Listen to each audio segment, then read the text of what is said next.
एक पुराना मिट्टी का मकान गांव के कच्चे रास्ते के किनारे बना हुआ था। शाम ढलती तो चिराग जलने लगते, लेकिन इस घर के अंदर अंधेरा सूरज निकलने के बावजूद भी कम ना होता। इसी घर में रहती थी हिना, 16 साल की, लंबे बाल, सादा चेहरा, मगर आंखों में अजीब सी उदासी, जैसे हंसी इसके होठों पर कभी रुकती ही नहीं थी।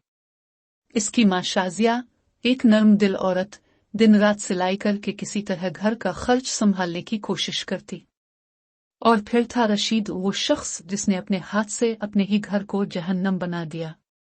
रशीद कभी किसान था, मजबूत, मेहनती, लेकिन जिंदगी की थोड़ी सी नाकामी और दोस्तों के बारे मशवरे इसे शराब की तरफ ले गए।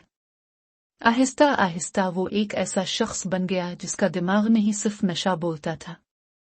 शुरू में रशीद बस चिड़चिड़ा हो जाता, बात बात पर गुस्सा निकालता, लेकिन वक्त के साथ साथ इसका नशा इसकी इंसानियत खा गया। वो शाजिया पर हाथ उठाने लगा, बात बेबात गालियां देता, कभी खाने पर, कभी पैसे पर। हिना अपनी मां को मार खाते देखती तो रो पड़ती।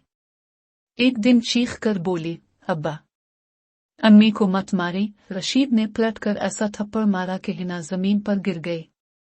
इस दिन से इसकी जुबान खामोश, लेकिन दिल में नफरत के शोले जलने लगे।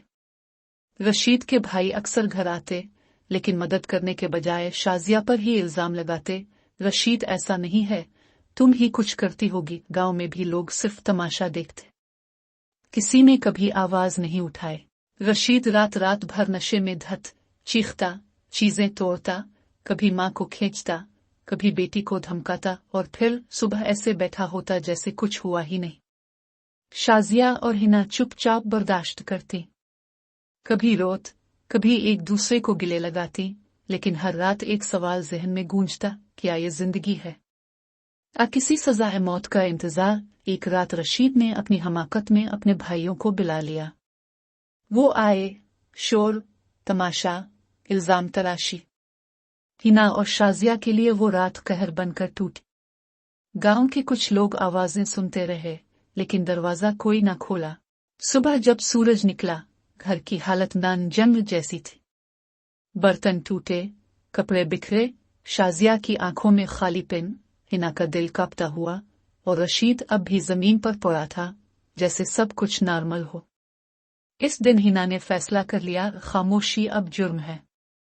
वो मां का हाथ पकड़कर सीधी गांव के चौधरी के पास गई, सब कुछ सच सच बताया।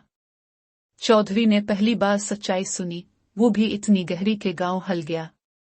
रशीद और उसके भाई पकड़े गए, हवालात पहुंचे, और केस खुल गया। रशीद और उसके भाई जेल पहुंचे। शुरू में वो हंसते रहे, गालियां देते रहे, पुलिस वालों पर भी रोक जमाने की कोशिश करते रहे, लेकिन जेल की दीवारों के अंदर न शराब थी, न दोस्त, न कोई कमजोर औरत जिस पर वो गुस्सा निकाले। रशीद का गुरूर आहिस्ता आहिस्ता टूटने लगा। जेल के दूसरे कैदी उसे हिकारत से देखते। कुछ कहते, ये वो लोग हैं जो अपनी ही औरतों पर जुल्म करते हैं।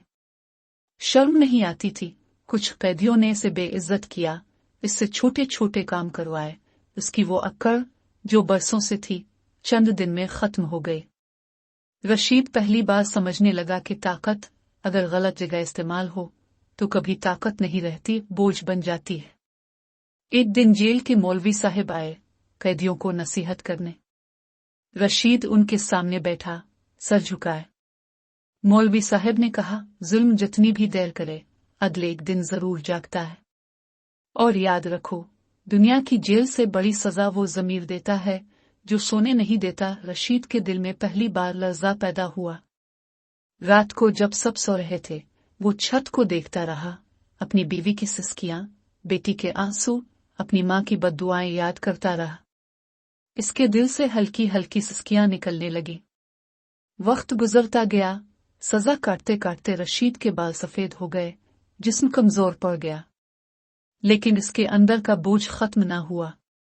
हिना और शाजिया ने नई जिंदगी शुरू कर दी, लेकिन रशीद वहीं चार दीवारी में अपनी ही गलतियों के कब्रिस्तान में जिंदा लाश की तरह सड़ता रहा।